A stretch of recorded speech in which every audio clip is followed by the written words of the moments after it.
Hello students, welcome to my channel. So today we are going to deal with the Faraday's law and we have to deal with the electrolytic cells. हमने पहले भी first video में ही electrochemical और electrochemical cell और electrolytic cell के बीच में difference किया था। तो आज हम इलेक्ट्रोलाइटिक सेल को थोड़ा सा आगे एक्सप्लेन करेंगे, मतलब ज़्यादा एक्सप्लेनेशन तो नहीं है बट इस पर जो हमारे लॉज है वो हमने करने हैं। तो चलिए हम स्टार्ट करते हैं बिना टाइम वेस्ट किए। तो ये है हमारा एक इलेक्ट्रोलाइटिक सेल। तो इलेक्ट्रोलाइटिक सेल का मैंने पहले बता रखा है, वहाँ पे जो आपके जो आउटर जो ई एक्सटर्नल हमने लगाया होता है, एक बैटरी लगाई होती है जिसके जो ई सेल है वो ज़्यादा होना चाहिए एज़ कम्पेयर टू हमारा इंटरनल बैटरी का ई सेल है। तो यहाँ पे जो हमारा पॉजिटिव होता है वो पॉजिटिव एनोड के साथ जुड़ा होता है, नेगेटिव जो है वो नेगेटिव कैथोड के साथ जुड़ा होता है, इस तरह जुड़ा होता है। और यहाँ पे हम सोर्स दे रहे होते हैं सीधा ही, और यहाँ पे जो एनोड है, एनोड पे क्या होती है हमारी वही सेम ऑक्सीडेशन, और कैथोड पे हमारी रिडक्शन होती है। तो एनोड पे जब ऑक्सीडेशन होती है तो ये डिकम्पोज करता है, धीरे धीरे खत्म हो रहा होता है, मतलब कि हम कह सकते हैं कम होता है। और कैथोड पे डिपॉजिट होता है हमारा, तो कितना मास डिपॉजिट करेगा वो हमें देखना होता है। तो ये यहाँ पे इस पर डिपॉजिट होता जाएगा। तो इस तरह से हमारा ये वर्क करता है इलेक्ट्रोलाइटिक सेल। तो इसमें इतना ही है, इसमें ज़्यादा कुछ हमने करना नहीं है, क्योंकि इलेक्ट्रोलाइटिक सेल और इलेक्ट्रोकेमिकल सेल सिंपल चीज़ें हैं, कोई बड़ी बात नहीं है इसमें। तो हम सीधा इस पर आ जाते हैं इसके फैराडे लॉ पर। तो फैराडे जो लॉ है वो इलेक्ट्रोलाइटिक सेल्स के ऊपर ही बने हैं। तो पहला जो लॉ है, फर्स्ट लॉ ऑफ इलेक्ट्रोलाइसिस, क्या बोलता है कि जो आप कितना आपका जो मास है वो कैथोड पर डिपॉजिट हो रहा है, how much mass of cathode is deposited on particular electrode. तो वो डिपेंड करेगा कि आप कितना करंट दे रहे हो। तो जितना आप करंट दोगे उतना ही मास ऑफ कैथोड जो है उस पर डिपॉजिट होता जाएगा, और एनोड उतना ही निकलेगा, जितना ही एनोड पे निकलेगा, जितना ही डिकम्पोज होगा उतना ही वो डिपॉजिट होता जाता है कैथोड के ऊपर फ्रॉम द सॉल्यूशंस। ठीक है, सॉल्यूशंस से। तो यही हमारा Faraday first law of electrolysis है कि the mass of substance deposited at cathode is directly proportional to the quantity of charge pass या क्वांटिटी ऑफ करंट कितना दे रहे हो उस पर डिपेंड करेगा। तो इसका फॉर्मूला बन जाएगा mass directly proportional quantity of current.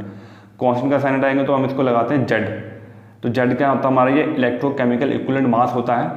ठीक है, इसकी वैल्यूज की हम बात करें, और क्वांटिटी क्यों हमारा क्या है, क्वांटिटी ऑफ करंट, तो वो हमारा होता है आई इंटू टी। तो ये हमारा फॉर्मूला बन जाएगा M is equal to Z into I into T. तो अगर आपने जेड निकालना तो जेड जैसे मैंने बोला इलेक्ट्रोकेमिकल इक्विवेलेंट मास होता है। तो इलेक्ट्रिकल केमिकल इक्विवेलेंट मास जो है वो कैसे निकलता है, तो इक्विवेलेंट मास जो है वो निकालने के लिए हमें चाहिए, तो इक्विवेलेंट मास कैसे निकलता है वो मैं भी बताता हूँ। तो ये जो जेड है वो होता है इक्विवेलेंट मास डिवाइड बाय 96500। तो 96500 का फैराडे की वैल्यू होती है आई इंटू टी। और अगर आपने इक्विवेलेंट मास निकालना है तो इक्विवेलेंट मास निकलता है हमारा molecular mass divide by valency से। ठीक है, तो ये ऑलरेडी आपको पता होगा कि इक्विवेलेंट मास निकालने का तरीका है। किसी का भी जो जैसे मान लो मेरा कॉपर है, कॉपर का मान लो एटॉमिक मास मेरा 63.5 और उसकी वैलेंसी कितनी हो, 2+ होती तो डिवाइड बाय 2 हो जाएगा। तो इस तरह से हम उसका क्या निकाल लेते हैं, ई निकाल लेते हैं, इंटू आई इंटू टी हो जाएगा। तो ये आपका फॉर्मूला काम आएगा जितने भी हमारे न्यूमेरिकल्स हैं आपके। एम इज इक्वल टू ये molecular mass divide by valency, क्योंकि इससे हमारा ई निकला 96500 से अगर आप डिवाइड कर दोगे तो आपका ये पूरा जेड बन गई, पूरी जेड की value, this is the whole value, this is a Z, और आपका आई इंटू टी हो जाएगा। ठीक है, और एक आधा न्यूमेरिकल ऐसा भी है जिसमें आपने ये थोड़ा सा एक्सटेंडेड, जैसे आपको पता है कि डेंसिटी क्या होता है, मास अपॉन वॉल्यूम होता है। डेंसिटी आपका मास अपॉन वॉल्यूम होगा, तो मास किसके बराबर हो जाएगा हमारा, डेंसिटी इंटू वॉल्यूम। तो इस मास की जगह मैंने क्या लिख दिया, डेंसिटी इंटू वॉल्यूम लिख दिया। और डेंसिटी आपको गिवन होगी, वॉल्यूम क्या होता है, किसी भी जो हमारा इलेक्ट्रोड होगा उसकी जो लेंथ, ब्रेथ और हाइट जो भी होगी वो होगी हमारा। तो और यहाँ पे हमारा जनरली क्या पूछा जाता है क्वेश्चन में, सी पूछा जाता है। सी मतलब कि जो आपका इलेक्ट्रोड की थिकनेस कितनी है, कितनी थिकनेस उसकी हो गई है, कितना डिपॉजिट हो गया, उसकी थिकनेस में कितना इंक्रीज आया, वो निकालनी है हमने, सी निकालना है, क्योंकि तभी हम कैथोड की जो थिकनेस निकालने को बोलते हैं, तो वो हमें सी निकालना होता है। बाकी सारा फॉर्मूला आपका वैसे ही है, कोई मुश्किल नहीं आएगी। तो चलिए अब हम न्यूमेरिकल का डील कर लेते हैं। ये एक बड़ा सिंपल सा न्यूमेरिकल से हम स्टार्ट करते हैं। How many coulombs are required for the reaction of 1 mole of Mn O4 negative से Mn2 पॉजिटिव। तो MnO4 नेगेटिव से Mn2 पॉजिटिव बनाने के लिए हमें कितने कूलम्स रिक्वायर्ड पड़ेंगे। तो हम पहले इक्वेशन लिख लेंगे, जैसे आपने लिखा है कि MnO4 नेगेटिव से Mn2 पॉजिटिव को बैलेंस करना है। तो उसको बैलेंस करने का आपको पता है कि यहाँ पे 4 ऑक्सीजन है, तो यहाँ पे हमें 4 H2 लगाने पड़ेंगे। 4 H2 हो गए, तो यहाँ पे 4 to the 8 हाइड्रोजन हो गए, 4 to the 8। तो 8 हाइड्रोजन को बैलेंस करने के लिए हम इस साइड 8 H पॉजिटिव लगाएंगे। उसके बाद हमने लास्ट में चार्ज बैलेंस करना, तो चार्ज बैलेंस करने के लिए आप देख सकते हो यहाँ पे 8 प्लस का है और एक माइनस को, यानी कि यहाँ पे +7 चार्ज है, और यहाँ पे कितना चार्ज है, +2 चार्ज है। तो यहाँ पे भी हमें बराबर करना है, इसलिए आप यहाँ पे -5 कर देंगे, जिससे ये भी +2 हो जाएगा। ठीक है, तो ये आपको बैलेंसिंग आती होगी। तो यहाँ पे 5 इलेक्ट्रॉन्स आ जाएंगे। तो आप देख सकते हो कि मुझे एक Mn2 पॉजिटिव बनाने के लिए कितने इलेक्ट्रॉन लग रहे हैं, 5 इलेक्ट्रॉन लग रहे हैं। तो जितने इलेक्ट्रॉन लगते होते तो उतने ही फैराडे लगते होते हैं। तो 5 इलेक्ट्रॉन का मतलब है कि 5 फैराडे लगेंगे, और उसको कूलम में कन्वर्ट करने के लिए हम किससे मल्टीप्लाई कर देंगे, 96500 से, क्योंकि पता है 1 फैराडे किसके बराबर होता है हमारा 96500 कूलम के बाद। तो ये हमारा कूलम में आंसर आ जाएगा। तो इस तरह से कोई भी अगर आपको पूछा जाता है कि कूलम में देना या फैराडे में देना, तो उसके हिसाब से आपने कर देना। अगर फैराडे में पूछा होता तो हमारा आंसर होता कि 5 फैराडे। अगर कूलम में पूछा तो बस आपने उसको 96500 से मल्टीप्लाई कर देना है। तो ये भी एक एनसीईआरटी न्यूमेरिकल हम देख लेते हैं। Solution of copper 2 sulphate is electrolysed between copper electrodes by a current of 10 ampere exactly for 1 hour. What changes occur at the electrodes and in the solution. तो कॉपर 2 जो ब्रैकेट में लिखा है इसकी वैलेंसी है। तो हमने क्या निकाला है कि क्या चेंजेस हो रहे हैं इलेक्ट्रोड्स पे। तो हमें पता है कि जो हमारा कैथोड है उस पर मास डिपॉजिट होता है, हमने वही निकाला। तो मास डिपॉजिटेड जो हमने फॉर्मूला किया अभी फैराडे फर्स्ट लॉ का, वही हमारा molecular mass divide by valency 96500 I/T। तो बस हमने वैल्यूज पुट कर दी। कॉपर का जो एटॉमिक मास वगैरह होंगे आपको वैसे फर्स्ट 30 पता होना चाहिए, बट फिर भी आपको वहाँ पे गिवन होगा। कॉपर का होगा 63.5 एटॉमिक मास, जो I है करंट जो है वो आपको 10 एम्पीयर गिवन है, ठीक है। और 1 आवर आपको टाइम गिवन है, और उसको हमने किस में कर लिया, सेकंड में कर लिया, 60 × 60 कर लिया है।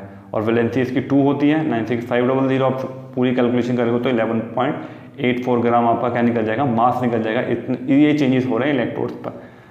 दूसरा न्यूमेरिकल हम देख लेते हैं जो दूसरे फॉर्मूले पे हमारा है। Silver is electro deposited on metallic vessel of a surface area 900 centimetre square. तो ये एरिया गिवन है, यानी कि हमारा A/B length into breadth area given है।